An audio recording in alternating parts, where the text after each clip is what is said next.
Good morning, ladies and gentlemen from all across the world. Welcome back to the final match in round two of the International Reparation Debate Competition for 2025. It is my pleasure to be here with you. I am Ravon Thomas Matthews and I will be serving as your chair judge for this match. Now, ladies and gentlemen, we have with us two teams who are vying for that final slot in the quarterfinals of this competition. Indeed, we have so far sent through 7 schools and only one spot remains. The two teams vying for that final spot, Arima North Secondary from Trinidad and Tobago and CV Bethel Senior High School coming out of the Bahamas. We are here once more, and this is possible only because of some of our very important sponsors and partners. And at this point in time, we want to give them a shout out because, like I said, this competition would simply not have been possible without them. And so, hats off to you, the University of the West Indies, CARICOM, the CARICOM Reparations Commission, the Center for Reparations Research, the Jamaican Association for Debating and Empowerment, the P.J. Patterson Institute for Africa Caribbean Public Advocacy, the University of Hull, and the Repair Campaign. Without you, our partners and sponsors, this would not have been possible. We would not have been able to have this host of very bright and intelligent students being here to debate the very important topic of reparations and all the things that comes with. And I spoke about some brilliant schools and teams a while ago. I'd like to take this opportunity to introduce them. Firstly, we invite the team in proposition, Arima North, to introduce themselves. A pleasant good morning to the esteemed panel. My name is Casey Marin, and I'll be the Prime Minister. Hi, good morning. My name is Daniela Hamilton. I will be the Deputy Prime Minister. Hi, good morning. My name is Riley Marin, and I'm going to be the government member and third speaker. Thank you very much. And of course, their opposition, CV Bethel Senior High School from Bahamas. The floor is yours.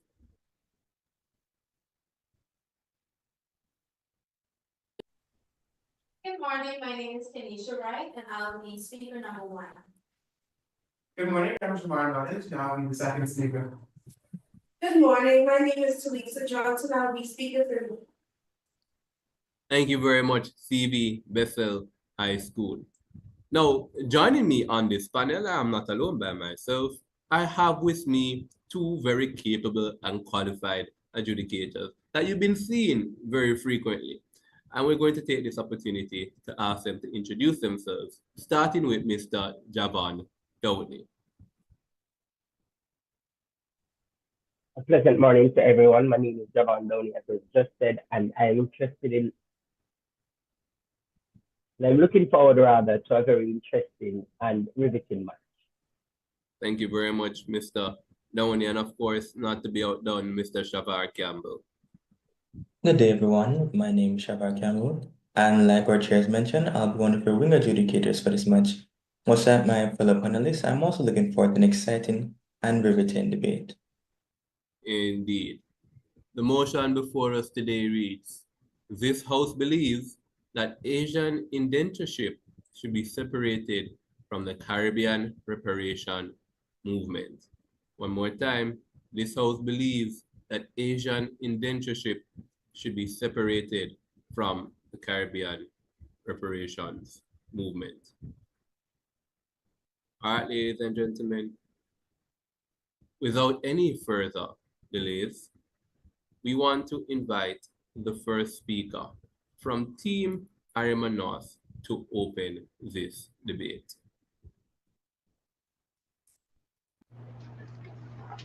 Good morning, Honorable Chair, esteemed judges, worthy opponents, and fellow debaters. Imagine a courtroom where two distinct cases, each with its own set of grievances, are forced into a single trial. Would justice prevail? Can we, in righting historical wrongs, afford to conflate distinct narratives of suffering Today, we argue that Asian indentureship and African enslavement, while both chapters of Caribbean history, must remain separate within the Caribbean reparation movement.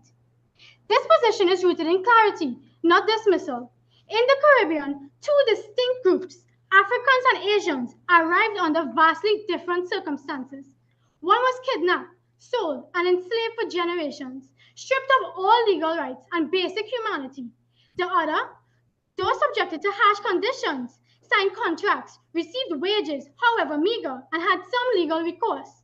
To suggest their suffering is identical, which the opposition will surely attempt, is a profound historical distortion. Our argument rests on three pillars. First, that indentureship and slavery were fundamentally different in origin, execution, and impact. Second, that merging them weakens the reparations claim. And third, that each group deserves a tailored approach to justice. Firstly, let us establish key definitions. Asian indentureship, as defined by Oxford, was a system where Indians and Chinese voluntarily signed contracts to work in the Caribbean under restrictive conditions. UNESCO outlined slavery as the forced unpaid labor of millions of Africans legally classified as property. The CARICOM Reparations Commission defines the Caribbean reparation movement as a CARICOM-led fight for justice, seeking compensation for descendants of enslaved Africans. It is a movement advocating for reparations from former colonial powers for the crimes against humanity of native genocide, the transatlantic slave trade, and a racialized system of chattel slavery, seeking justice and restitution for historical harms. Let us begin with the critical distinctions between these systems.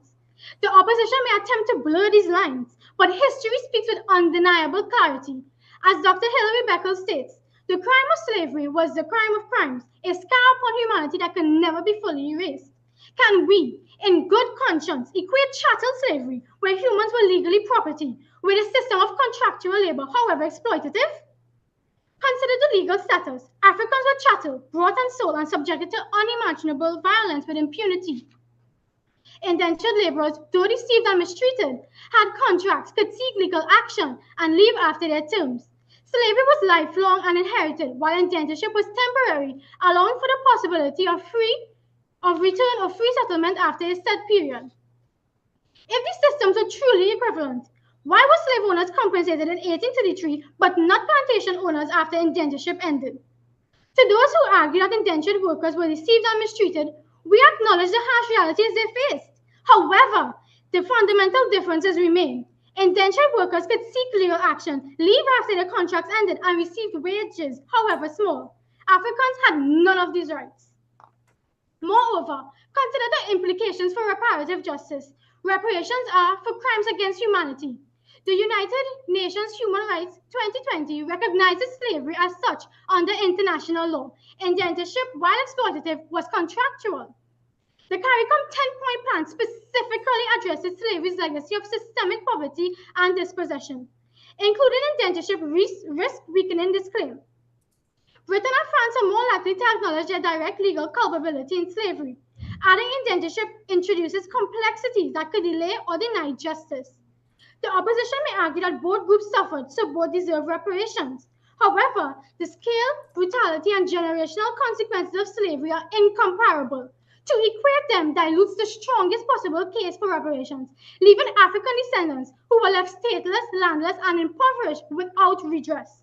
Now, consider the stark economic disparities between these systems. Formerly enslaved Africans were deliberately denied land ownership and economic agency to maintain their subjugation.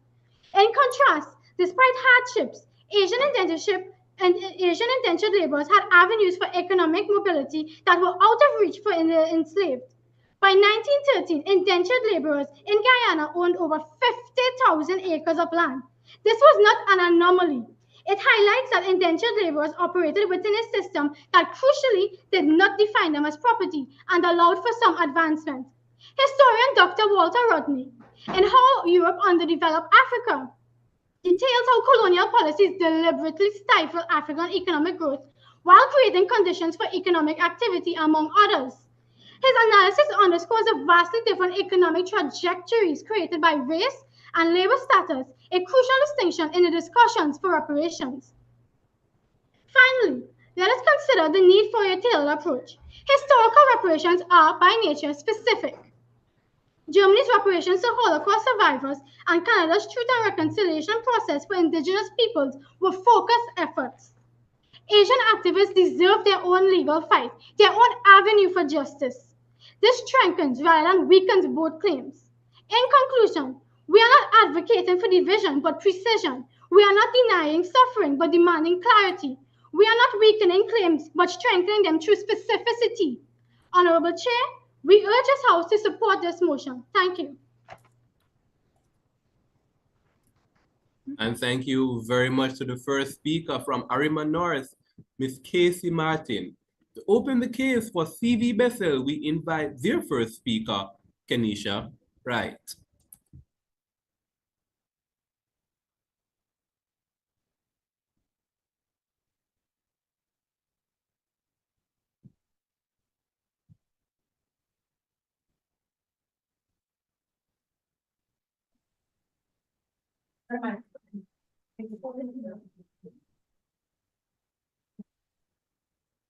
Imagine reading a history book on the Caribbean that tells the story of people's struggles, emancipation, and enslavement.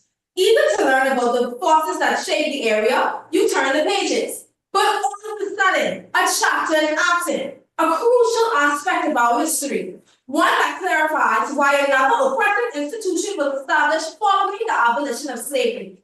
Asian indentureship is the missing chapter. And to divorce it from the Caribbean reparations movement would be to rip away an essential piece of our history.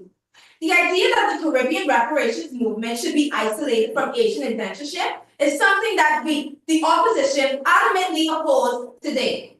If we refuse to separate them, we cultivate a holistic understanding of Caribbean history. If we refuse to separate them, we foster transnational solidarity. Fellow adjudicators, if we split them apart, we lose more than just context. We lose a vital piece of our identity, our struggle, and our legacy. The Oxford Research Encyclopedia 2017 states, the origins of this indentured labor diaspora are usually traced to British abolitionist desire to bring an end to slavery. During this fixed period of time, individuals were transported in a different part of the world for passage and wages. The National Coalition of Blacks for Reparations in America and COBRA defines reparations as a process of repairing, healing, and restoring a people who have been injured due to their group identity and the violation of their fundamental human rights by governments or corporations. Beyond being a demand for justice, COBRA also frames reparations as a principle grounded in the international human rights law. This movement represents the descendants of millions of enslaved Africans who were forcibly taken from their homelands and transported across the ocean in slave ships. Fellow adjudicators, one must recognize that Asian indentureship was a colonial safety net after slavery. Colonial plantation owners had an economic crisis following the 19th century abolition of slavery in the Caribbean. However, their sugar, tobacco, and coffee plantations still required inexpensive controlled labor. As you can see, both enslaved Africans and Asian indentured laborers were instrumental to the economic foundation of colonial powers, who profited immensely through their exploitation and forced contributions to global trade and industrial growth. While the Prime Minister argues that enslaved Africans received no wages while indentured servants did, this is a minuscule difference and is not significant and warrant them to be separated from the Caribbean reparations movement. Though Asian indentured servants were paid, it was not enough for them to sustain life and they were still in a state of poverty. Make no mistake, the proposition maintains that division is key to reparatory justice. The Prime Minister argues that the reparations movement pertaining to the enslaved Africans and Asian indentured servants was chattel versus contractual labor. However, this contractual labor was tainted with lies and coercion. Our first substantive argues that including Asian indentureship in the Caribbean reparation movement deepens and broadens our understanding of Caribbean history. In her book, Imperial Justice, Christine Liamentes posited, colonial powers set up authoritarian and abolitionist states with the purpose of solidifying their control and facilitating the extraction of resources. In other words, the Caribbean was never intended to become a thriving independent region. Instead, it was deliberately shaped to serve the interests of colonial powers, a space exploited for profit, not prosperity. This foundation of exploitation affected all communities brought to the region, including those under Asian indentureship, and must be acknowledged in any comprehensive call for reparations. The legacy of colonial influence continues to shape our society today, eroding our cultural identity and leaving lasting scars on generations. It is imperative that our future generations understand this history, as many continue to face struggles rooted in the remnants of colonial power. To separate them is to ignore our shared pain. To separate them is to ignore the collective struggle against colonialism. To separate them is to ignore the full truth of the Caribbean experience. A striking example comes from a 2023 report by the Jamaican Glenelg, which highlights a disturbing incident in Trinidad and Tobago. Nearly 2 dozen students were denied their high school diplomas simply for wearing afros, cornrows, and other natural hairstyles at graduation. This blatant policing of Black identity is a direct reflection of colonial standards still embedded in our institutions. Our second substantive maintains that Asian indentureship and the Caribbean reparations movement should not be viewed in isolation, as their interconnected histories have fostered transnational solidarity in the fight against colonial injustice. By recognizing these shared histories of both enslaved Africans in the Caribbean and indentured laborers, we begin to understand the full scope of colonial exploitation and its enduring legacy.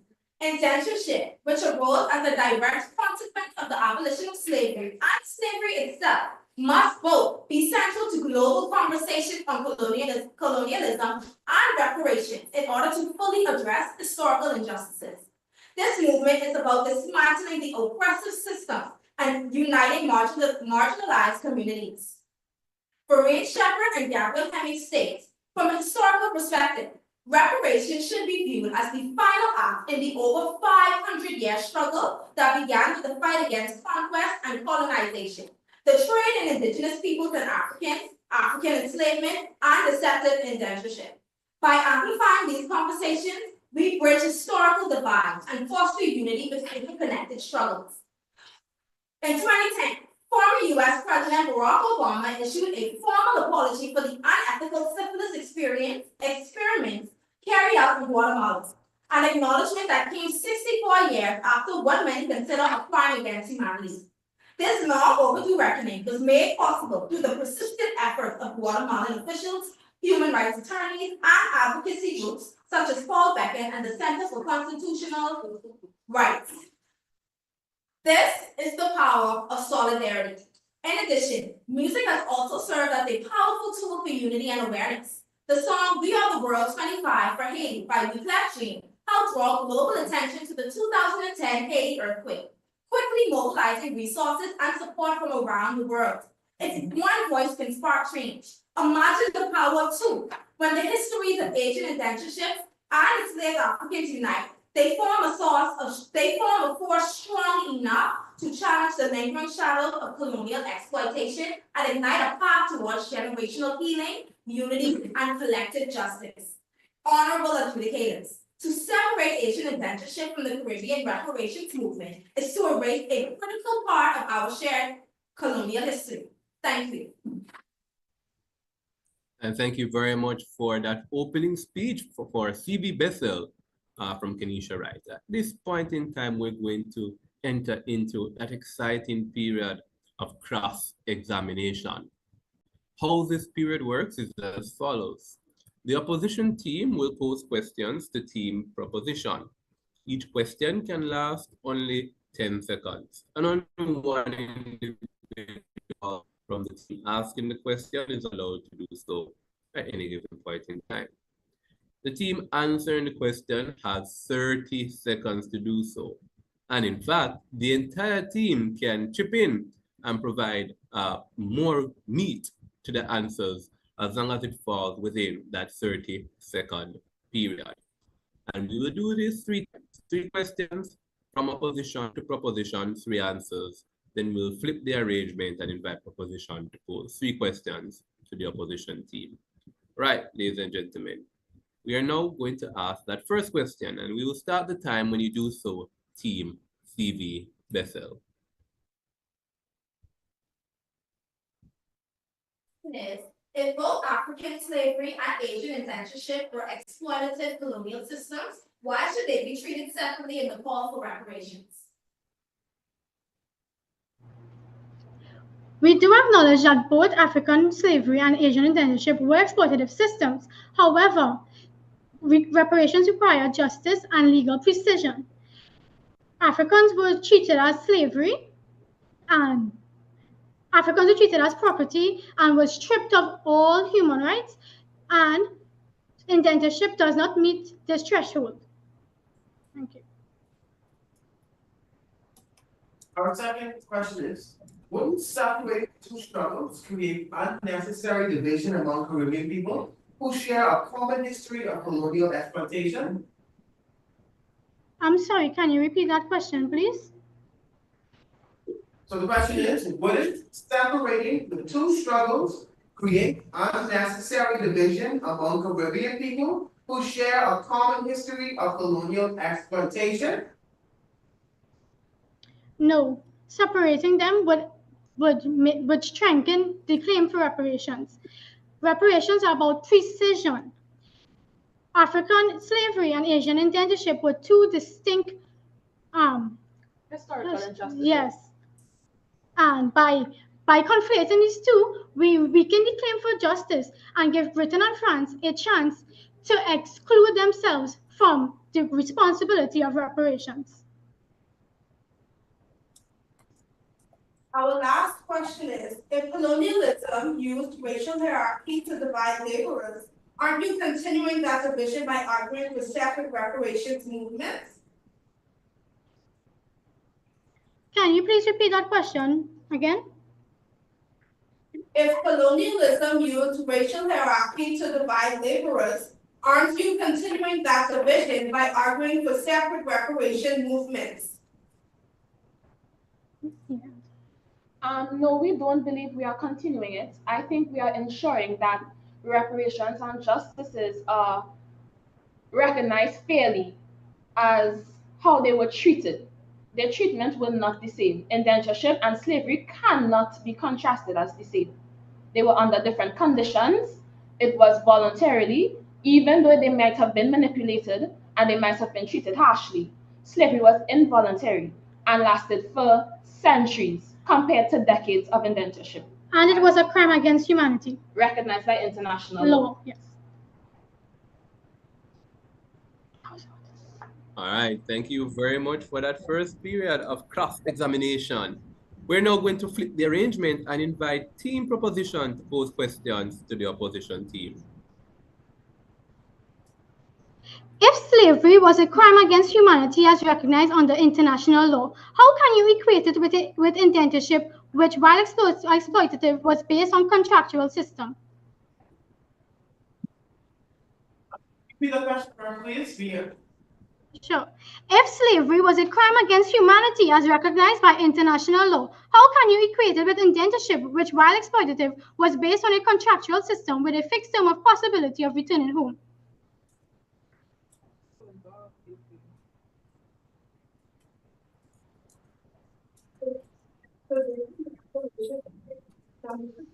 That they are recognizing migrant people in employment, and that means that we can't talk about the Caribbean colonial past without recognizing the impact of both African slavery and Asian indentureship as reparations is a process of repairing and healing. How can you defend the idea that reparations claimed for both groups should be the same when the brutal conditions of African slavery were directly tied to the systemic creation of poverty, while indentured workers could leave after a set period?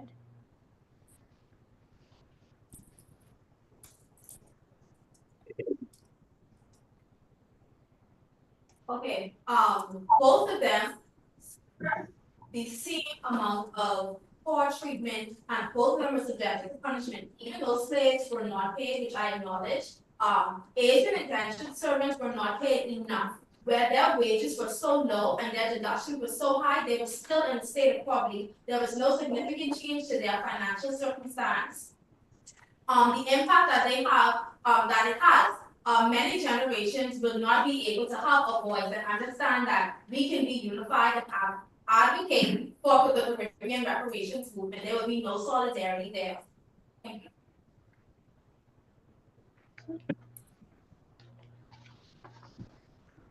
How do you reconcile the fact that slave owners were compensated in 1833 for their losses, while no compensation was given to plantation owners after indentureship ended, despite both exploiting labor? Does this not show the fundamental difference in the two systems?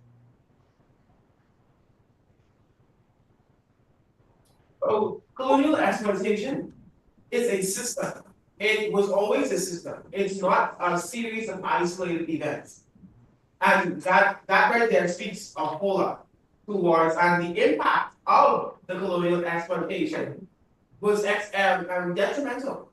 It, like my first speaker stated, it literally left a scar on generations of indentured agents and slaves in its entirety. So it's a system. It's not isolated events. Thank you. And thank you, both teams, for that engaging period of cross-examination. At this point in time, we're now going to invite the second speaker from Team Proposition, Miss Daniela Hamilton, to extend the case for Team Arima North.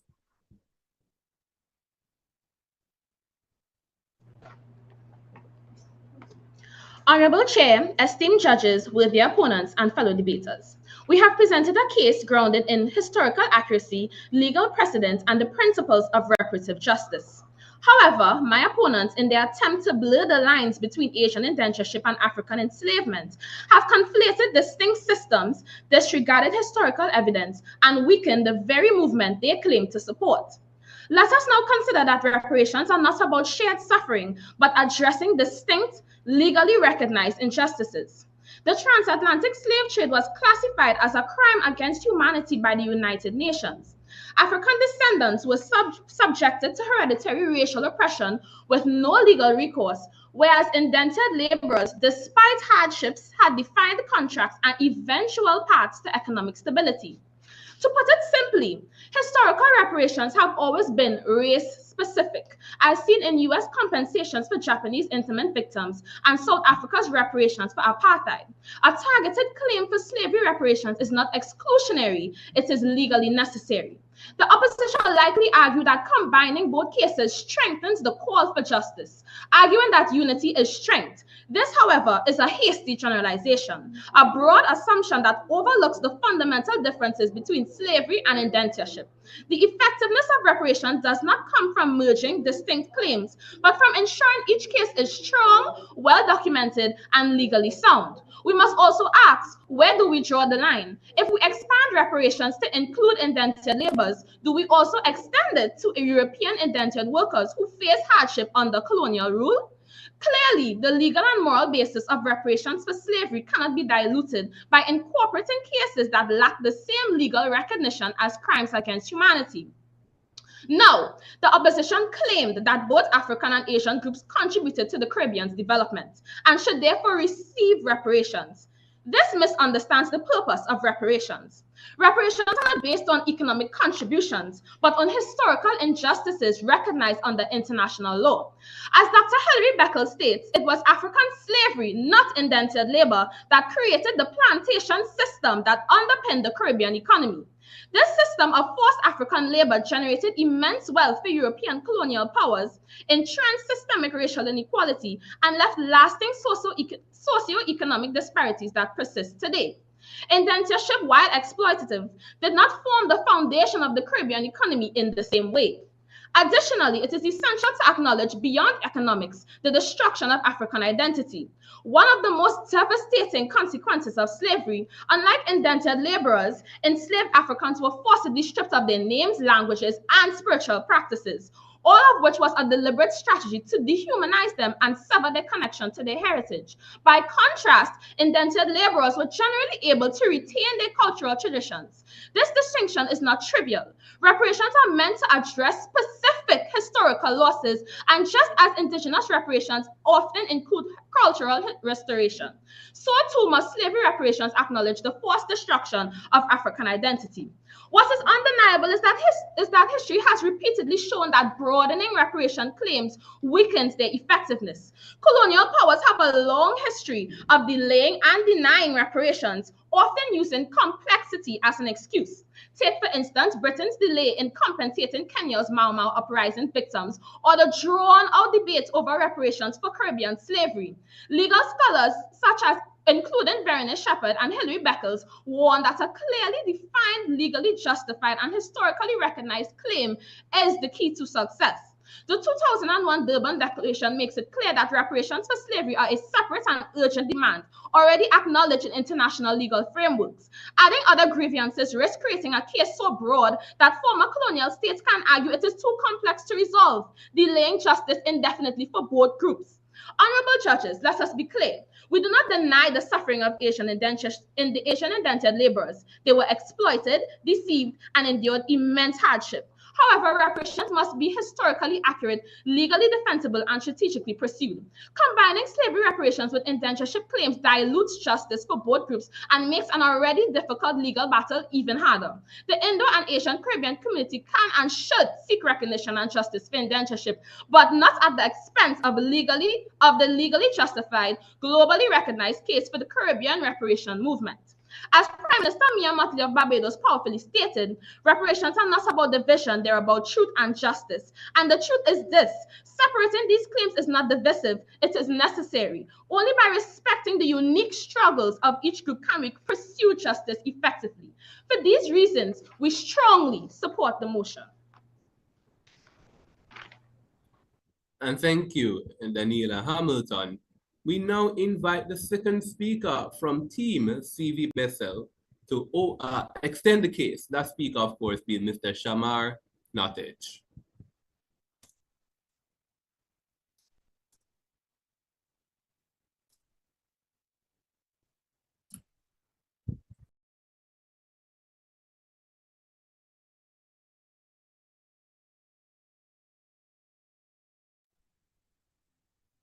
Mr. Speaker, esteemed adjudicators, honorable members of this House, and worthy opponents. As Deputy Leader of the Opposition, I rise to express with the utmost conviction our unwavering opposition to this motion. This proposition is not only flawed in logic, but also dangerous in principle, as it seeks to fragment a unified call to justice by dividing shared historical experiences into categories of convenience. The Deputy Prime Minister has stated that slavery is a crime against humanity and that there was erasure of identities, whereas both enslaved Africans and indentured laborers experienced generational trauma, beginning with the erasure of names. To suggest that Asian indentureship should be excluded from the Caribbean reparation movement is to overlook the deeply interconnected nature of colonial oppression. Whether individuals arrived in the Caribbean in chains or under the guise of a deceptive contract, the outcomes bore haunting similarities. Both enslaved Africans and indentured laborers experienced generational trauma, beginning with the erasure of their birth names. Enslaved Africans were often stripped of their original names upon arrival and given impersonal European ones like John, Mary, Tom, Cuffy, or even Kwashi. Similarly, historian Bridget Brereton notes that indentured laborers often had their names misspelled, shortened, or completely altered. A name like Chinwele could become William Chin, distorting both personal and familial identity. Like ink spilled over a family tree, blotting out roots that could never be traced again, entire generations were wiped out, not by death, but by silence, thus creating a rift between ancestry and heritage. To the defenders of a flawed and harmful ideology, original names hold history. They reflect lineage, place of origin, or tribe. All of us share in this heinous crime. All of us underwent this painful historical occurrence. To separate Asian indentureship and the reparation movement is to risk minimizing the pain and struggle faced by both communities. The impact of separating the two can be detrimental to both groups. One cannot undermine the hurt and agony for specific groups of people based on background or circumstances. While the opposition seeks to separate the severity of exploitation, there is no true way to measure pain and hurt. For instance, on April 13, 2021, NPR documented nationwide protests after police in Minnesota killed 20-year-old Black American Dante Wright during a traffic stop. Additionally, CNN reported that the parents of Christian Hall, a 19-year-old Chinese American, filed a wrongful death lawsuit after he was shot and killed by Pennsylvania state troopers in 2020. So, Mr. Speaker, is the opposition suggesting that justice for Asian American Christian Hall and Black American Dante Wright be separated based on background, ethnicity, and circumstance? We say no. Pain is pain, grief is grief, and struggle is struggle. Patriot News argues that indentureship, much like slavery, can be classified as a crime against humanity, warranting dialogue and action. These tragedies are not isolated. They are the byproducts of a system that continues to devalue the lives of marginalized people. Mr. Speaker, the opposition seeks to reject the motion of the House as we recognize colonial exploitation as a system rather than isolated events. It was a carefully planned system built to benefit imperial powers while causing harm to colonized people. For example, the transatlantic slave trade was not simply a tragic part of history. It was a massive business that lasted for centuries, supported by global trade system and laws. Similarly, in India, British laws like the Permanent Settlement helped Britain take resources such as cotton, salt, and opium. At the same time, they destroyed local businesses to make sure Indians would rely on British goods. These examples show that colonialism was not a series of mistakes or moral failures. It was a strategic and organized system of control. According to International Monetary Fund.org, Jamaica's relationship with the International Monetary Fund, especially during the 1970s and 1980s, involved economic reforms like currency devaluation, spending cuts, and privatization. While these measures aim to stabilize the economy, they often cause job losses, reduce social services, and deepen poverty. Critics argue that IMF conditions prioritize debt repayment over national development, limiting Jamaica's control over its own economy. In conclusion, we, the opposition, fervently believe that divorcing Asian indentureship from the Caribbean reparation movement would be historically inaccurate, despite the severity of exploitation. Similarly to slavery, many international legal and humanitarian groups fight to recognize Asian indentureship as a crime against humanity, as with slavery. By separating the two, we would risk erasing the pain and struggle of a shared colonial experience. Thank you. Thank you very much. Now we enter into that second period of cross-examination. I'm sure it's going to be just as electrifying as the first. And to do so, we invite the first question from Team CV Bethel.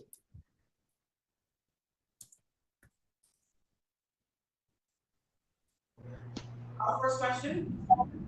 If the Caribbean reparation movement aims to challenge the legacy of colonialism, would it ignore the indentureship leave a major gap in that effort?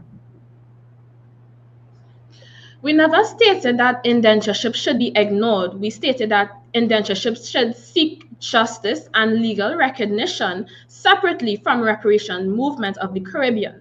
We acknowledge that indentured workers went through suffering and wage exploitation and manipulation, but not to the degree and extent that slavery did. Broadening these claims weakens the case for both and can actually end up with neither one of us or them gaining reparations. Thank you.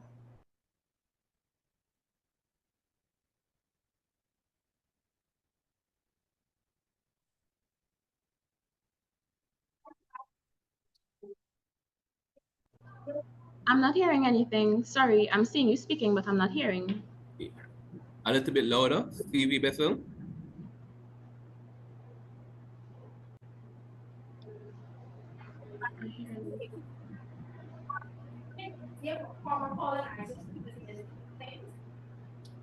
CV, we're not hearing you quite clearly. Perhaps you could speak a little louder or use the microphone that's up by the podium.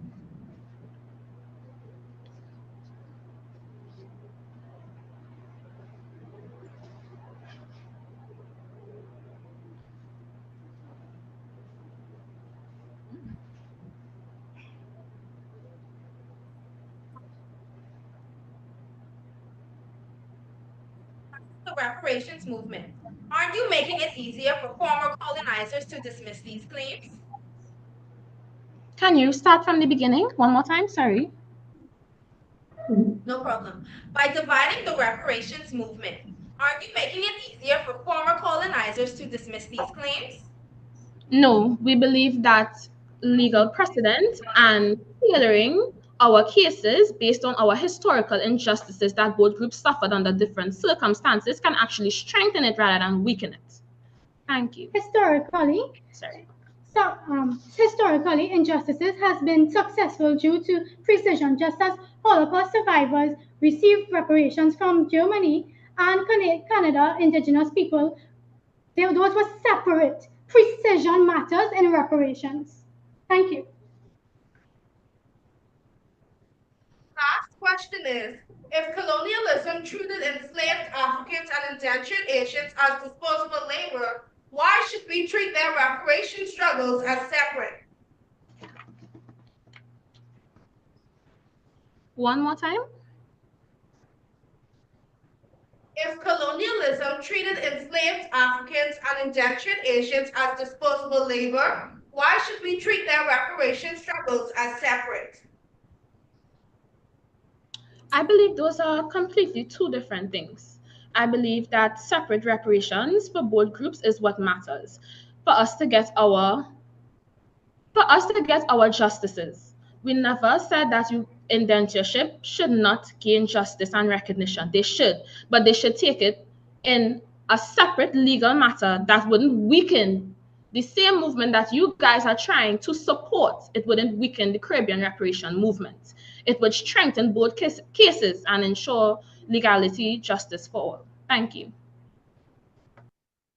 And thank you. Now we flip this arrangement by 180 degrees and invite the proposition team to pose questions to CV Bethel.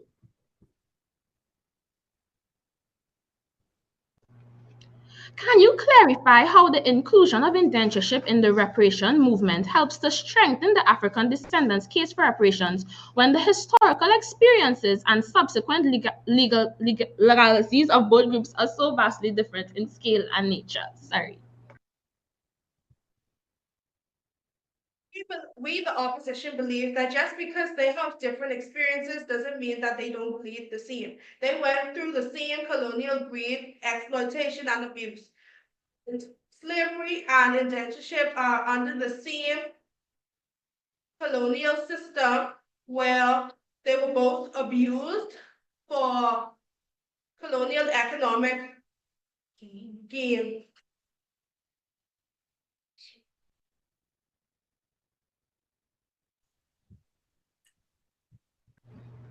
If you argue that both groups faced exploitation, how do you explain the enduring social and economic disparities that African descendants continue to face today, which are directly linked to the long-lasting effects of slavery, while indentured laborers did not have to endure the same systemic disenfranchisement?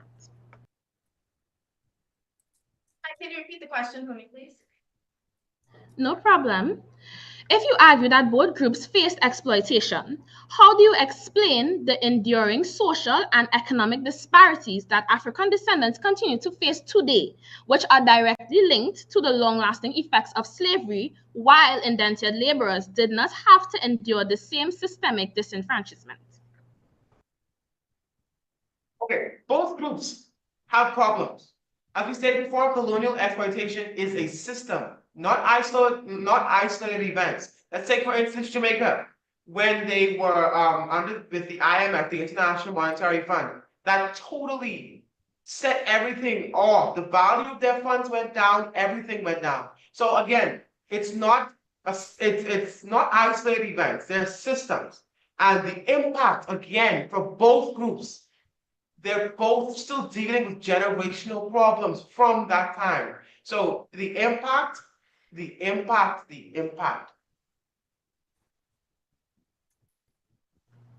And thank you for that impactful. No, yes, go ahead with your final question, Arima. Thank you. What steps would you propose to ensure that the unique grievances of African descendants, including the dehumanization and cultural erasure caused by slavery, are not overshadowed by the broader and less harmful experiences of indentured laborers?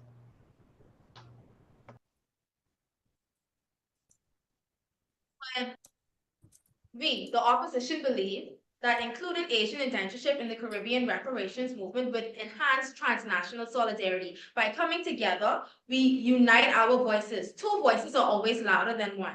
So by doing this, we enhance our transnational solidarity and are able to advocate for the Caribbean reparations movement and to make a stronger impact on other generations to come. And justice is not about separation, it's about recognition. Thank you. And thank you both teams for that wonderful last period of cross-examination. At this point in time, we're going to pause the debate for a minute, and that is allowed the clarity to be perfected. That minute starts now.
All right, and that is the final minute for preparation elapsed. We now invite the reply speaker from the opposition team, CV Bethel, to conclude the case for that side of the House. The floor is yours, Ms. Talisa Johnson.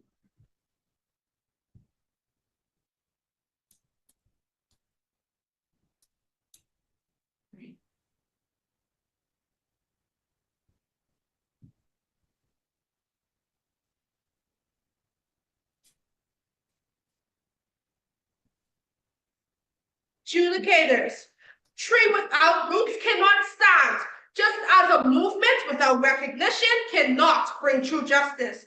The Caribbean reparation movement is built on the foundation of colonial exploitation, and Asian indentureship is an undeniable part of that history. To separate the two is to sever a branch from the very tree of justice we seek to restore. Reparations are not just about acknowledging past wrongs, but about understanding the full extent of colonial harm. Reparations require a holistic understanding of the full colonial harm, which includes both African slavery and Asian indentureship.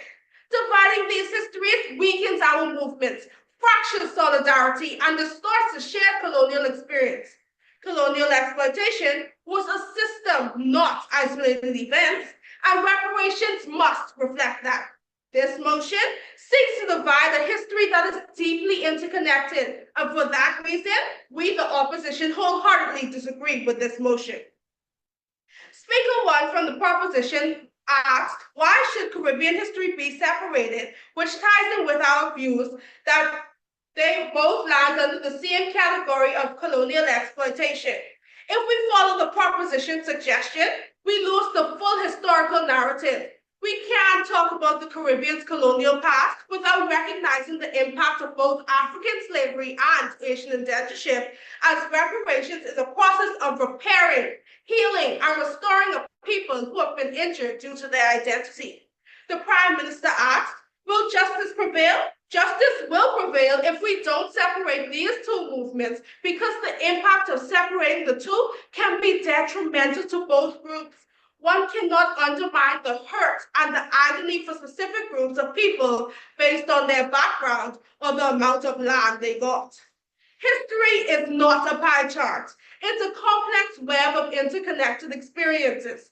To ignore one is to undermine the truth of the whole. History is indeed undeniable, Madam President. I reiterate my opposition leader. It's imperative that our future generations understand this history, as many continue to face struggles rooted in the remnants of colonial power. To separate them is to ignore our shared pain. A tree without roots can't stand, just as holistic understanding can't be achieved by erasing the role of Asian indentureship in the Caribbean reparation movement. The proposition may argue that separating the struggles creates more focus and that they were two different experiences. But slavery was not only recognized as an injustice. The Durban Declaration number 51 suggested that all migrant workers need fair employment, no matter their race or ethnicity, which ties in with slavery and Asian indentureship. They are two different experiences, but dividing these histories weakens the movement. Speaker 2 from the proposition also claims that indentureship was involuntary, but stated by my deputy opposition leader, it was a form of controlled labor and was formed by the abolition of slavery. Other propositions suggesting suffering is only valid if it looks the same, because history proves otherwise. Dividing these movements only weakens our chances of securing reparations from those who still benefit from colonial exploitation today. It fractures our solidarity, something that we cannot afford in our fight for justice. Like my opposition leader said, if one voice can spark change, imagine two. The proposition failed to recognize that true justice respects difference. Solidarity doesn't require sameness, it requires mutual support while acknowledging unique experiences. Learned listeners, history has shown that separation weakens, but solidarity wins. Asian indentureship should not be divorced because the colonial system did not operate in isolated silos, but rather as an interconnected network of exploitation. Whether you were African or Asian, the end result was the same, a system designed to profit from human suffering. To minimize this shared experience is to ignore the true scope of colonial violence. The Caribbean was built by the labor of both enslaved Africans and indentured Asians. Ignoring one group is to distort the true impact of the colonial rule. I regurgitate my deputy opposition leader. There's no true way to measure pain and hurt. Pain is pain, grief is grief, and struggle is indeed struggle. The proposition seems to suggest that focusing on one group at a time, we can make the case for reparations more manageable. However, this ignores the systemic nature of colonialism. In India, Jamaica, Guatemala, and Haiti, it wasn't a series of random isolated incidents. It was a systematic, organized effort to extract labor, wealth, and resources from multiple oppressors. Asian indentureship was a false contractual agreement where land and livable wages were promised but not given. It was a system set up to soften the blow of abolition of slavery. The Deputy Prime Minister states that the Holocaust was an isolated experience and the syphilis was an isolated experience, but they both fall under the same category. Reparations must address this system in its entirety. Combining our effort towards the fight of reparatory justice magnifies the voice of the voiceless. The proposition's attempt to separate these groups dilutes that power of the argument. Conclusively, this motion seeks to divide what history has already bound together. Yes, their wounds may not look the same. Yes, their reparations may take different forms, but the fight for justice is not a competition and should not be divorced. The Caribbean's history was shaped by a single... That is time to the final speaker from CD Bethel High, Talisa Johnson. And to conclude this debate, we invite the final speaker of the match, Amelia Fletcher from Team Arima North Secondary.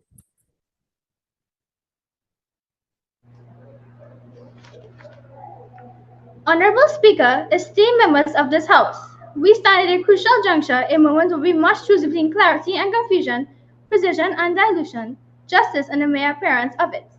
Throughout this debate, we have presented a case built upon the bedrock of historical accuracy, the framework of legal precedent, and the unwavering pursuit of reparative justice.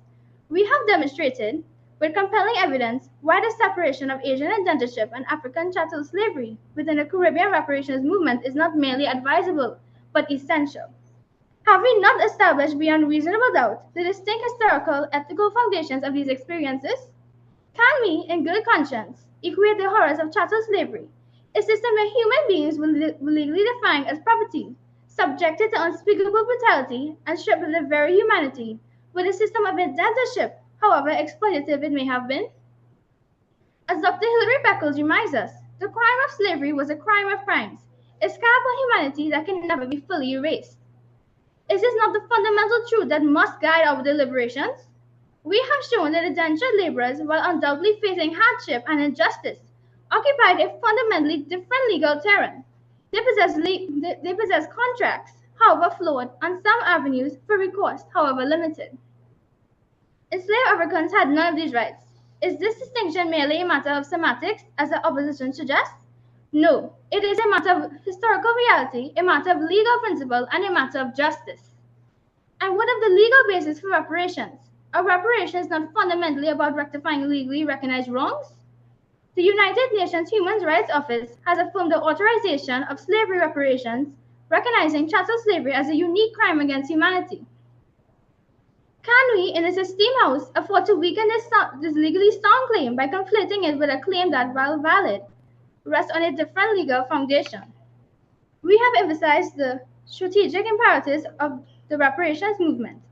Have we not shown through historical precedent that targeted reparation efforts are more likely to succeed? The examples of Germany's reparations to Holocaust survivors and Canada's Truth and Reconciliation process for Indigenous peoples stand as powerful reminders of this truth. As legal scholars have argued, successful reparations claim demand a precision, a clear line of causation, and a focused approach. It is not the path to effective justice. To illustrate the distinct outcomes of these historical systems, have we not presented compelling evidence of the stark contrast in economic opportunities?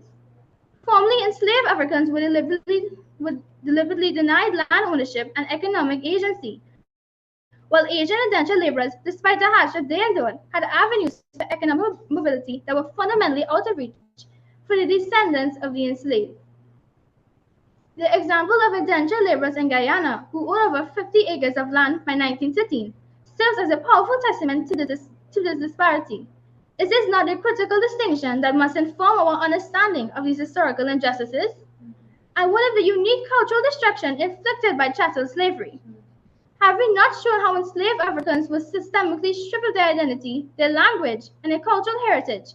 If we're found in enduring harm that requires specific redress, as Professor Rex Needlefold stated, the psychological scars of slavery are as deep and enduring as the economic ones, highlighting the ongoing need for reparative justice to address this specific trauma.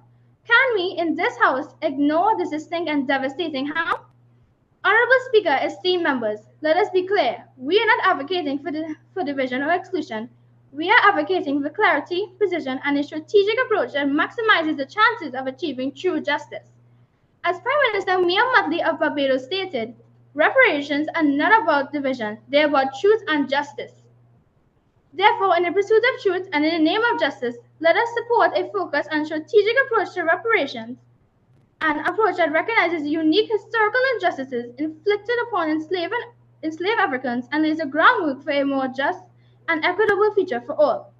Let us not dilute a just case for the sake of misguided inclusion. Let us stand firm and demand true justice.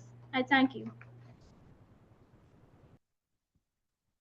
And thank you very much to the final speaker from Arima North, Amelia Fletcher, and the final speaker of this debate. Ladies and gentlemen, one slot remains for the quarterfinals. The judges are now going to excuse themselves to have a discussion so that we can accurately determine who that final slot will go to. Is it Arima North Secondary coming out of Trinidad and Tobago? Or is it going to be CV Bethel coming out of the Bahamas? Well, stay tuned and we will find out very shortly.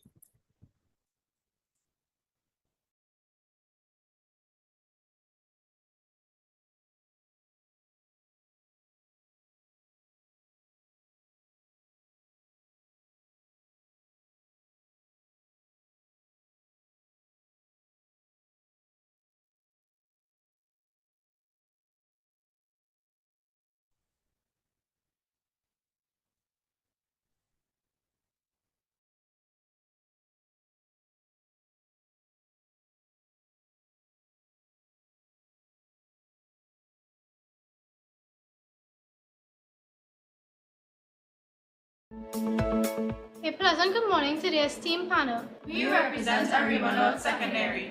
Reparations matter because they're more than payments. They are about restoring dignity, recognizing history, and rewriting futures. We're not just debaters, we're visionaries, ready to lead conversations that challenge the everyday norm. I'm here to ignite debate with passion, knowledge, and the power to persuade. Choose us and we'll prove that this platform can be a catalyst for justice, change, and a better tomorrow. Greetings from the City Bethel Debate Club. Reparations matter because justice matters. They're about addressing the past and building a fair future for all. Reparations can bridge the gaps caused by history, creating opportunities for growth. It isn't just about arguments, but fostering solutions that lead to progress. This competition is a platform to inspire change and amplify all. Let's start the conversation. Let's make an impact. The Center for Reparation Research is thrilled to launch this International Reparation Debate Competition. This International Reparation Debate Competition that we launched today for secondary schools is one of our most important projects. How do we engage youth on matters of reparatory justice? The change needed in the education system can only be advanced when the youth are engaged and their voices are heard. Why is reparation so important in and for the Caribbean? Because time comes for justice for our ancestors. Time comes for the Caribbean to insist on the right to development, to be compensated for the violence against our ancestors. So outreach to the young people who have joined this movement is critical. And this initiative is phenomenal. And you know why? Because it's engaging with young people. And it's young people that I believe, are going to be the future of the reparatory justice movement. The greatest weapon that there is in this whole fight for reparatory justice is the young people of today. I hope this debate spurs a whole new generation of advocates for reparatory justice, and the UK and the EU have got to make amends for the ills of the transatlantic slavery. This is going to be a phenomenal competition. There is no mass movement that isn't a youth movement. And we certainly want reparations to be a mass movement. So it's really exciting, though, to have a regional stroke international debating competition. And I'm looking forward to your participation as you construct your arguments for and against, remembering that the 10-point plan for reparatory justice is our guiding framework for the areas in which we are demanding compensation, because we certainly want to impact the public opinion and awareness in Europe. So it's fantastic to have the United Kingdom participating as well. So why is it important for youth to be involved in the reparation movement? Being involved in the reparations movement is critical to youth if one is to know their history so that they can understand why their societies are functioning as they are today. The future of the countries we live in are dependent on the current situation that exists today in our countries. And these current conditions were created by the past, including indigenous genocide, African enslavement, indentureship, and colonization. Being involved in reparations is about seeking justice, seeking a way to reduce inequalities in our own countries and then in the broader world. It's about seeking a more peaceful and balanced world, where global problems are solved in partnerships, not in isolation. I believe the sponsors are hoping this competition will allow our youth to gain knowledge about the past so that as young people, you'll be able to make better decisions in the future and make our countries better places. We know that we need to understand stories about people that look like us. So the fact that so many of you young people have registered was so encouraged by your enthusiasm and your passion for wanting to enter this debate. It is so important. It's just at the core of who we are, that we need to understand where we come from, understand our true history, and having a debate competition on this particular topic is such an important milestone. To have a real conversation about repair, and the fact that our young people were so articulate with their presentations, and to ensure that we keep educating our young people, because you are the future of us and are the Caribbean's a sustainable future. So congratulations, everybody. We are looking forward to the debate. Encourage everyone to join the debate. Thank you so much, all.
Where is the justice for the 5 million enslaved Africans trafficked to the Caribbean?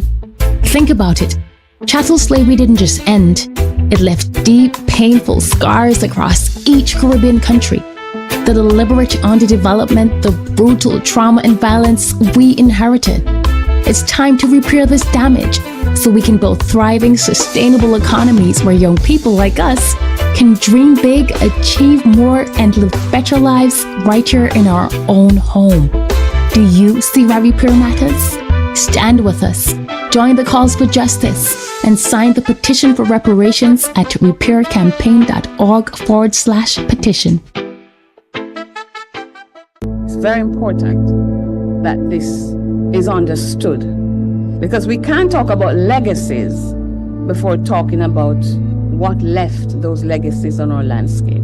enslaved Africans were subjected to the worst atrocities imaginable: kidnapping, storage in filthy barracoons, the Middle Passage, forced drowning as in the case of the slaver Zong, branding with hot iron, including by the church, with SPG being seared into the flesh of those they owned, unrelenting field and factory labor, legal codes that rendered them non-human, and harsh punishments when they resisted enslavement, deportation, dismemberment, hanging, imprisonment, severe flogging, including of women and the children.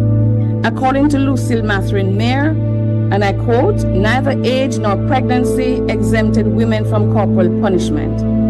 Rather, they were laid down in the filthiest place the driver could find for floggings. Child labor was rampant, and women and girls faced sexual violence." Orlando Patterson wrote in his Sociology of Slavery the following: "The sexual exploitation of female slaves by white men was the most disgraceful aspect of Jamaican slave society." Unfortunately, the church was complicit in this crime against humanity. Initially, Christian planters did not think that the African was of theological significance. According to Elsa Gavaya, and I quote, "Early English slave law almost totally neglected the enslaved as a subject for religious instruction, as a member of a family, or as a member of society possessing some rights, as the same rights as everyone else." Did you grow up on Anansi stories? Yep, most of us have. But did you know that Anansi played a major role in our ancestors' survival? So let's talk about it. He's more than just a trickster spider. He was a means of inspiration for resistance. Anansi's cleverness in outsmarting his rivals mirrored tactics enslaved people used in their daily lives. By pretending to be foolish or inept, a technique known as play fool for catch wise, enslaved people lowered the enslavers' expectations and reduced suspicion. These methods, inspired by Anansi, are known as Anansi tactics, or in Chui from Ghana, Anansi Sem. Anansi outwitted powerful animals and even white enslavers using cunning and wit. During the plantation era, Anansi tales were shared in enslaved quarters and sometimes in front of European enslavers. These stories, recorded in journals, reveal how enslaved people used public performances to mask hidden defiance. Plantation whites often missed the rebellious messages in these tales.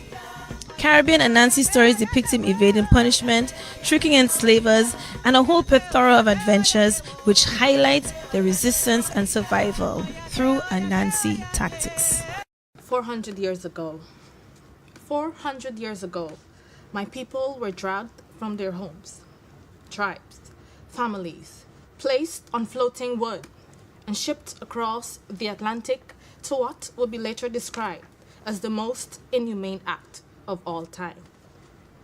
Cold, dark, uncomfortable, cannot describe the trip in ships where whips did not fail to miss. Injustice, rape and disgrace, blood rains, brute, force, ignorance, hate in their veins.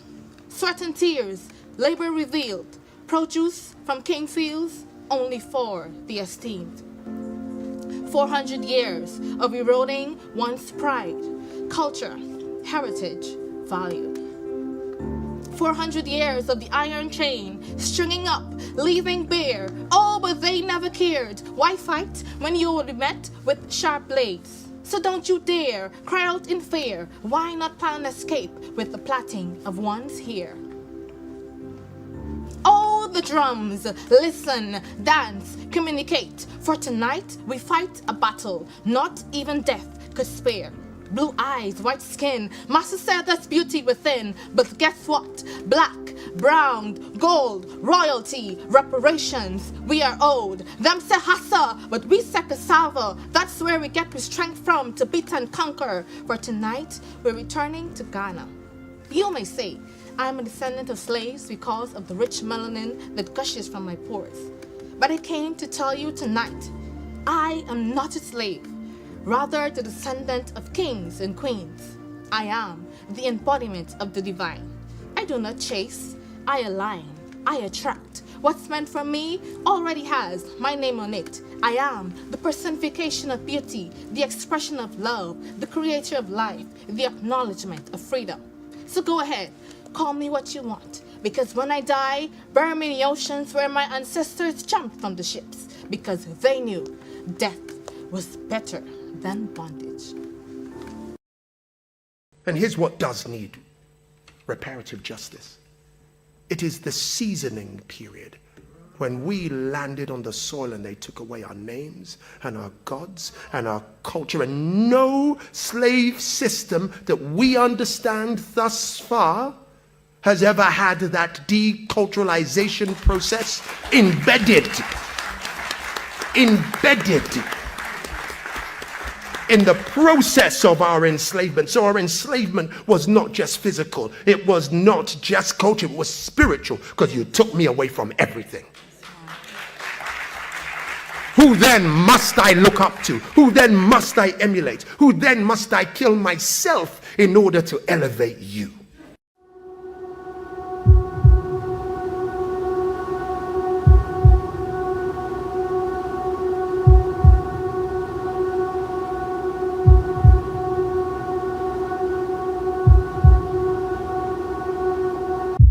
What is common about the wealth?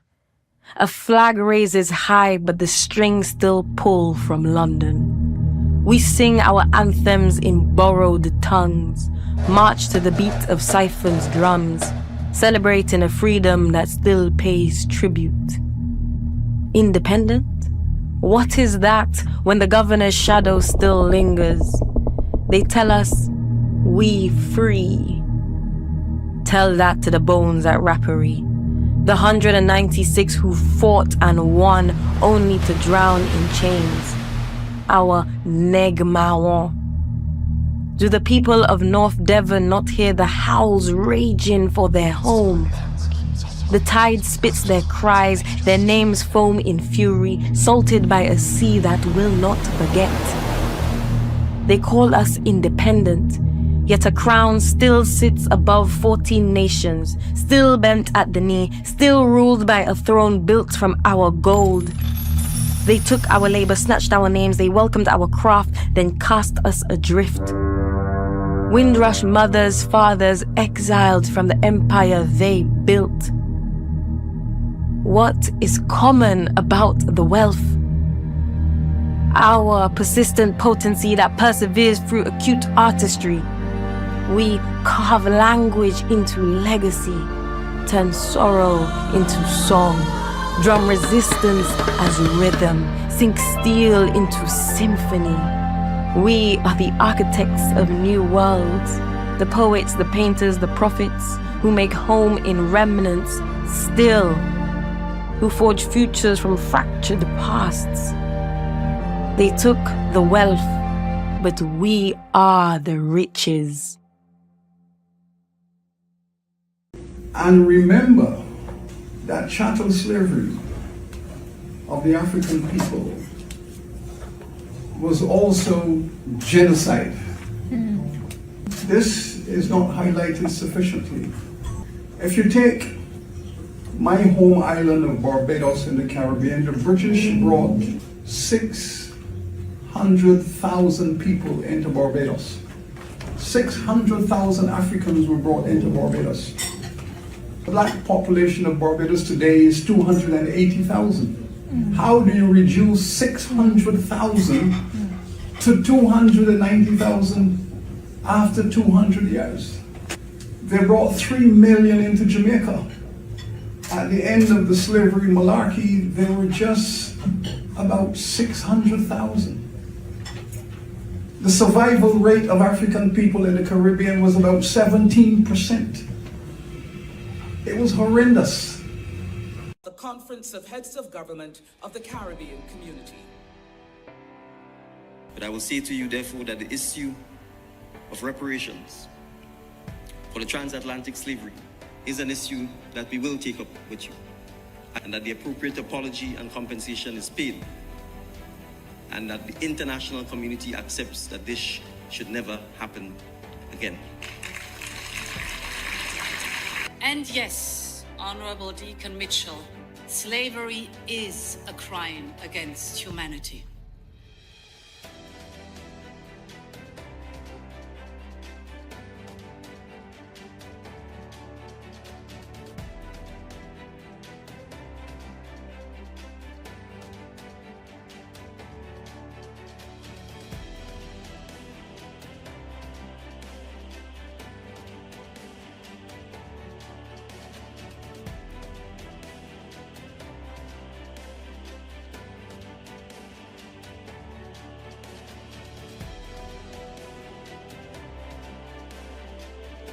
The concept of reparations would take the question of development repair, and it would be multi-generational.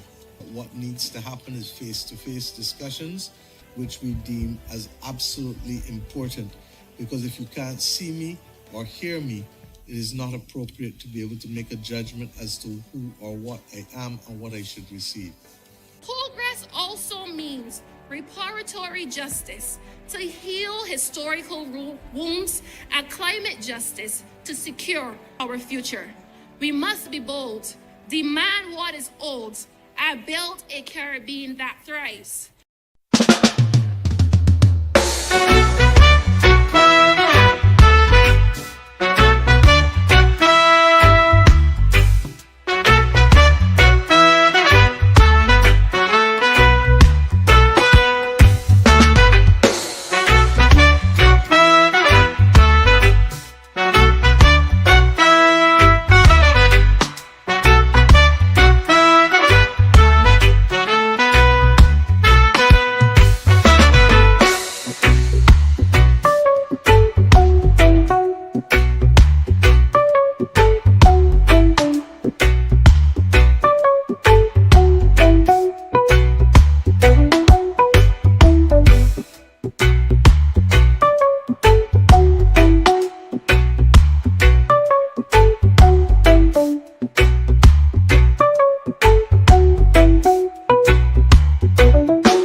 Reparation Research is thrilled to launch this international reparation debate competition. This international reparation debate competition that we launched today for secondary schools is one of our most important projects. How do we engage youth on matters of reparatory justice? The change needed in the education system can only be advanced when the youth are engaged and their voices are heard. Why is reparations so important in and for the Caribbean? Because time comes for justice for our ancestors.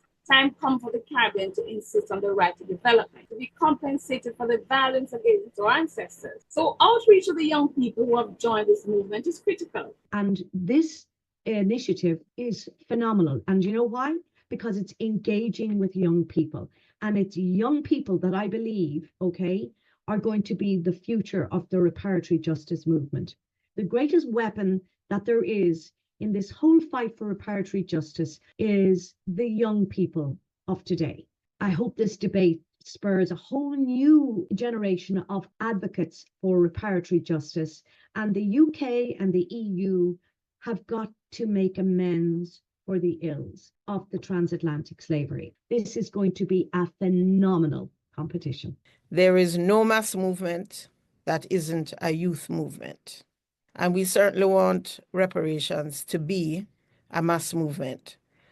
So it's really exciting, though, to have a regional / international debating competition. And I'm looking forward to your participation as you construct your arguments for and against, remembering that the 10-point plan for reparatory justice is our guiding framework for the areas in which we are demanding compensation, because we certainly want to impact the public opinion and awareness in Europe. So it's fantastic to have the United Kingdom participating as well. So why is it important for youth to be involved in the reparation movement? Being involved in the reparations movement is critical to youth if one is to know their history so that they can understand why their societies are functioning as they are today. The future of the countries we live in are dependent on the current situation that exists today in our countries. And these current conditions were created by the past, including indigenous genocide, African enslavement, indentureship, and colonization. Being involved in reparations is about seeking justice, seeking a way to reduce inequalities in our own countries and then in the broader world. It's about seeking a more peaceful and balanced world, where global problems are solved in partnerships, not in isolation. I believe the sponsors are hoping this competition will allow our youth to gain knowledge about the past so that as young people, you'll be able to make better decisions in the future and make our countries better places. We know that we need to understand stories about people that look like us. So the fact that so many of you young people have registered was so encouraged by your enthusiasm and your passion for wanting to enter this debate. It is so important. It's just at the core of who we are that we need to understand where we come from, understand our true history, and having a debate competition on this particular topic is such an important milestone. To have a real conversation about repair, and the fact that our young people were so articulate with their presentations, and to ensure that we keep educating our young people, because you are the future of us and are the Caribbean's a sustainable future. So congratulations, everybody. We are looking forward to the debate. Encourage everyone to join the debate. Thank you so much, all.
Where is the justice for the 5 million enslaved Africans trafficked to the Caribbean? Think about it. Chattel slavery didn't just end. It left deep, painful scars across each Caribbean country. The deliberate underdevelopment, the brutal trauma and violence we inherited. It's time to repair this damage so we can build thriving, sustainable economies where young people like us can dream big, achieve more, and live better lives right here in our own home. Do you see why repair matters? Stand with us, join the cause for justice, and sign the petition for reparations at repaircampaign.org/petition. It's very important that this is understood, because we can't talk about legacies before talking about what left those legacies on our landscape. Enslaved Africans were subjected to the worst atrocities imaginable: kidnapping, storage in filthy barracoons, the Middle Passage, forced drowning as in the case of the slaver Zong, branding with hot iron, including by the church, with SPG being seared into the flesh of those they owned, unrelenting field and factory labor, legal codes that rendered them non-human, and harsh punishments when they resisted enslavement, deportation, dismemberment, hanging, imprisonment, severe flogging, including of women and the children. According to Lucille Mathurin Mayer, and I quote, "Neither age nor pregnancy exempted women from corporal punishment. Rather, they were laid down in the filthiest place the driver could find for floggings. Child labor was rampant, and women and girls faced sexual violence. Orlando Patterson wrote in his Sociology of Slavery the following: "The sexual exploitation of female slaves by white men was the most disgraceful aspect of Jamaican slave society." Unfortunately, the church was complicit in this crime against humanity. Initially, Christian planters did not think that the African was of theological significance. According to Elsa Gavaya, and I quote, "Early English slave law almost totally neglected the enslaved as a subject for religious instruction, as a member of a family, or as a member of society possessing some rights, as the same rights as everyone else." Did you grow up on Anansi stories? Yep, most of us have. But did you know that Anansi played a major role in our ancestors' survival? So let's talk about it. He's more than just a trickster spider.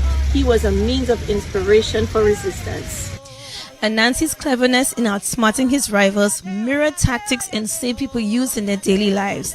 By pretending to be foolish or inept, a technique known as play fool for catch wise, enslaved people lower their enslavers' expectations and reduce suspicion. These methods, inspired by Anansi, are known as Anansi tactics, or in Chui from Ghana, Anansi Sem. Anansi outwitted powerful animals and even white enslavers using cunning and wit.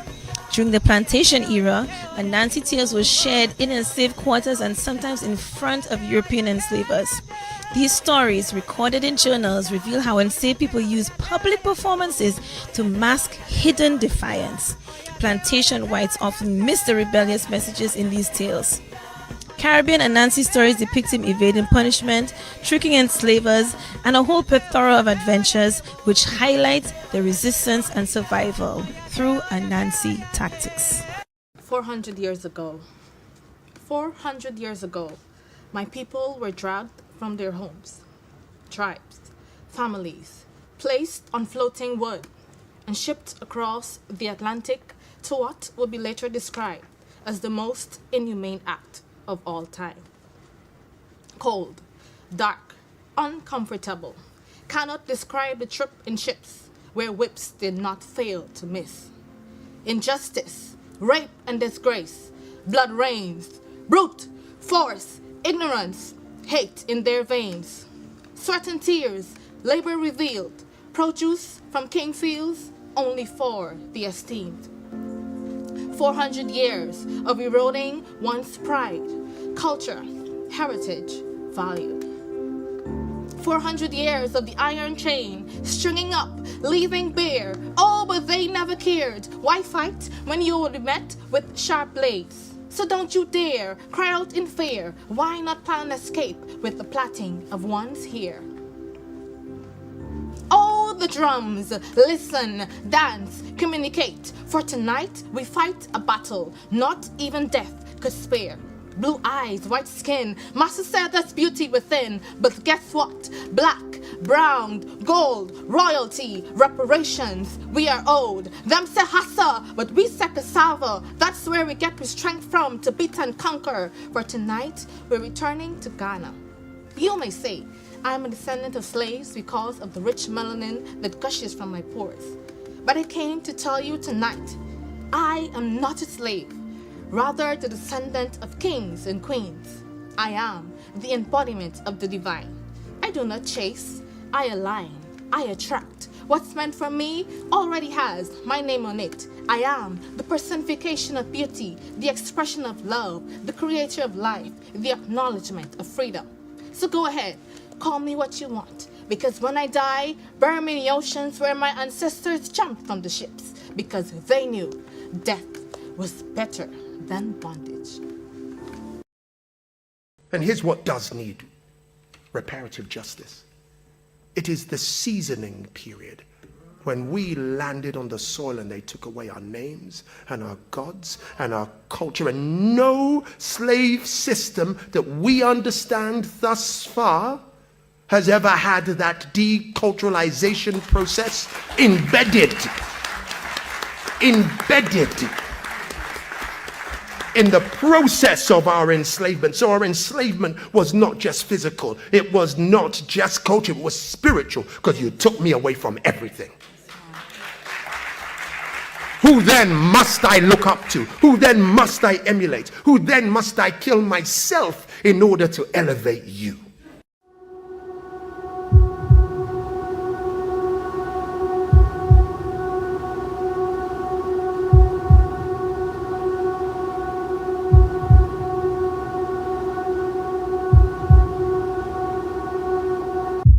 What is common about the wealth? A flag raises high, but the strings still pull from London. We sing our anthems in borrowed tongues, march to the beat of siphons' drums, celebrating a freedom that still pays tribute. Independent? What is that when the governor's shadow still lingers? They tell us, we free.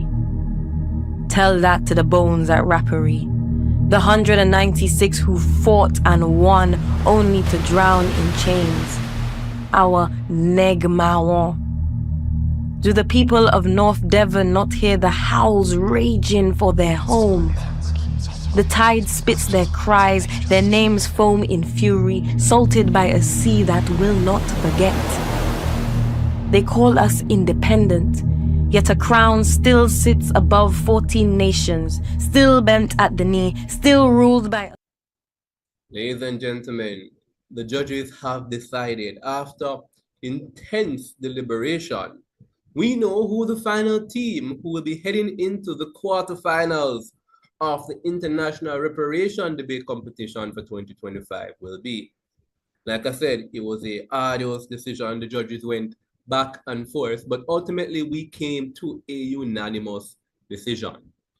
So the motion before us reads, this House believes that Asian indentureship should be separated from the Caribbean reparation movement. So we had a really interesting debate where we had actual clashes of ideas. I want to thank both teams for actually having arguments that actually clashed with each other. In other words, what one team said directly contradicts and undermines the substantive from another team. And we thought that's good. We thought that's good debating. That's fun. So what did we get? One, we get this question of historical justification, whether or not the injustices from either party was similar or different. Arima North Secondary certainly wanted us to believe that they were different in terms of what happened back then. Yes, in terms of the distinctions between the two, the fact that indentured laborers could seek legal actions, whereas Africans had no rights. Yes, they certainly wanted us to believe that. But Team CB Bethel had another idea for how that went. They said, well, regardless of how it was, that the historical harms that both groups of people face that would justify them being lumped together under reparation, they're pretty much the same. It's nitpicking at that point in time. It's splitting hairs, really the difference. That is what CV Bethel wanted us to believe. They tell us that both systems were set up to ensure exploitation. They tell us that it was a sheer hurt, that pain is pain, and that indeed there's nothing really splitting the difference. And we thought that was an interesting clash.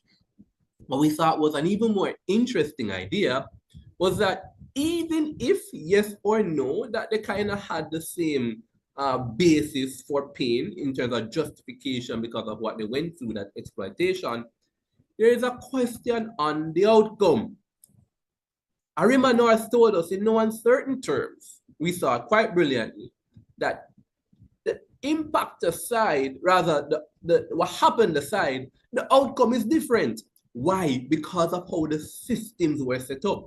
They told us that enslavement existed solely for the purpose of dehumanizing these individuals, exploiting these individuals, treating them as property, and certainly that left a particular outcome. What is that outcome? They were deliberately and systematically excluded from participating in the economic systems that governs us. They weren't allowed to own land. They weren't allowed to own anything. And in fact, they were intentionally, the systems were set up so that they could intentionally not get any greater outcomes. That wasn't necessarily the case for the Asian indentureship, Arima North tells us. They tell us that they were allowed to participate in economic activities. And they never just made that claim and warranted. They gave us examples. They told us that, for example, in Guyana, there are individuals, the Asian descendants from Asian indentureship, they own land. They have better outcomes. Africans, the victims of enslavement didn't. And that's because of how the system was set up. And that there's a difference in outcome, and that difference in outcome necessarily means that the case should be different. C.V. Bethel, again, not really buying it. C.V. Bethel tells us that no, the outcomes is the same. Generational trauma exists, right? Whether through chains or manipulative contracts, Shamar Nottage, the second speaker, tells us it is the same. They both lost their birth names. They both had in the terms of the African enslaved, they lost their birth names. In terms of the Asian indentureship, the names were misspelled or changed. And so Shamar tells us in no uncertain terms that the outcomes were the same. When the judges weighed that contention, we thought that, we buy more this idea that the systems of governance and economics were specifically made to disenfranchise Africans, enslaved people, to a greater extent than exists in Asian indentureship. And so we bought more Arima's contention on that particular thing. But then we moved on.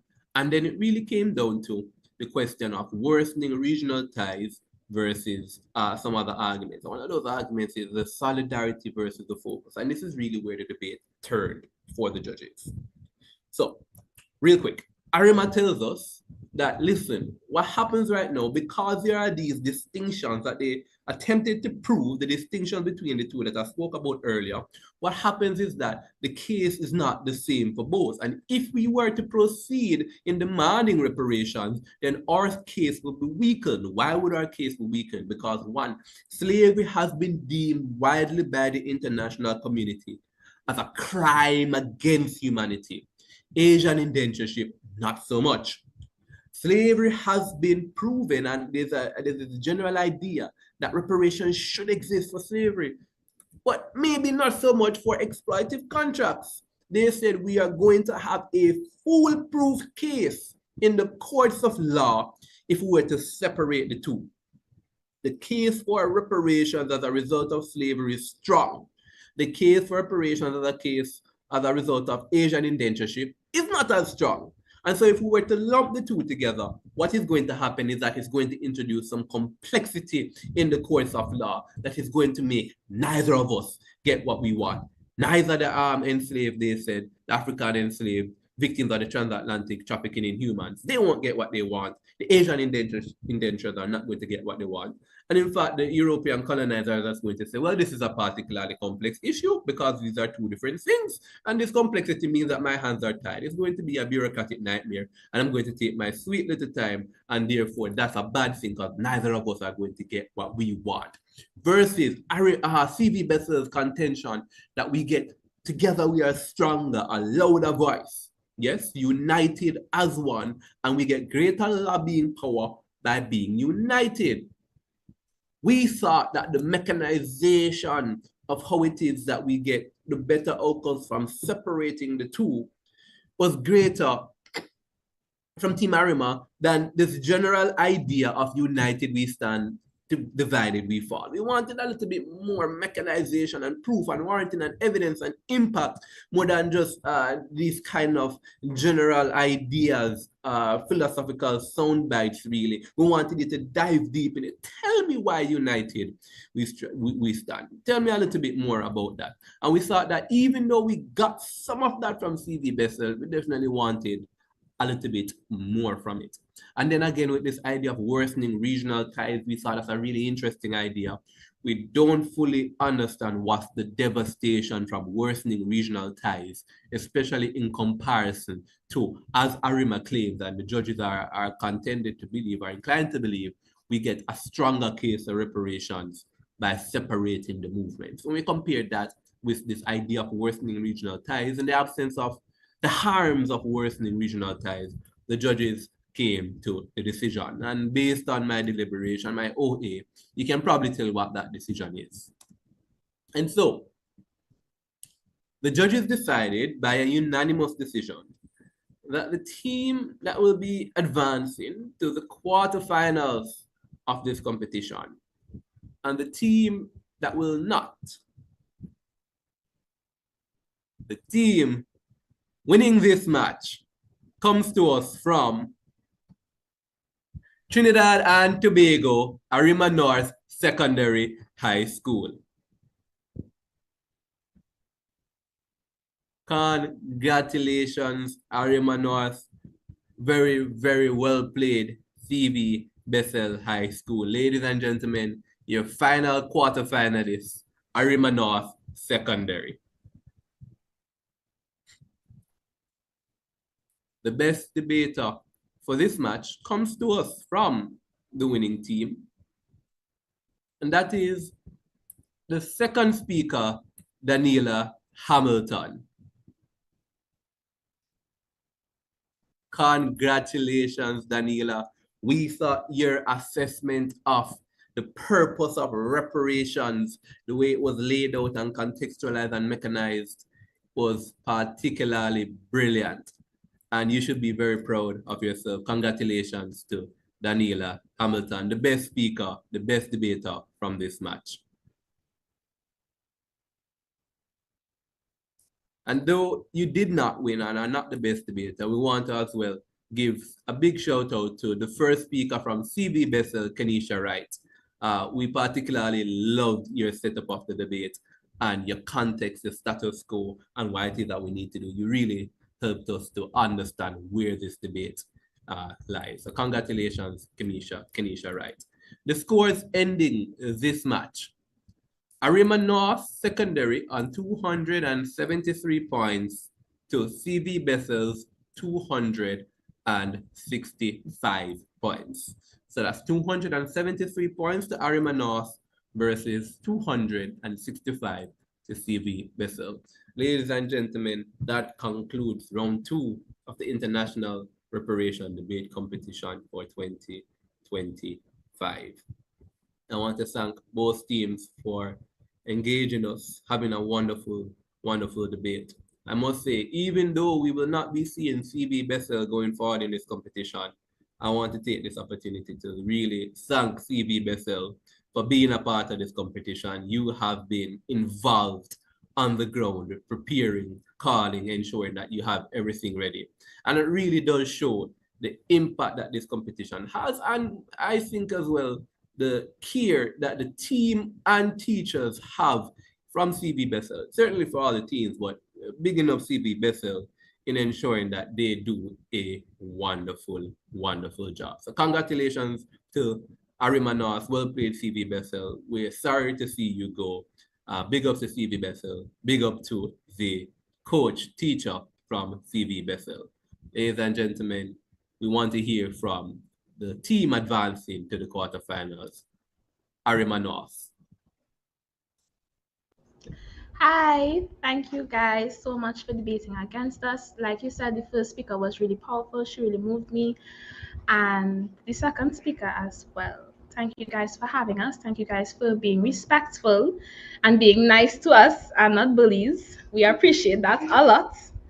And we hope to see you guys doing well, advancing as a debate team in BAMS. Thank you so much. Thank you, Arima. Thank you very much, Arima. And in the spirit of sportsmanship, a few words from CB Bethel as well.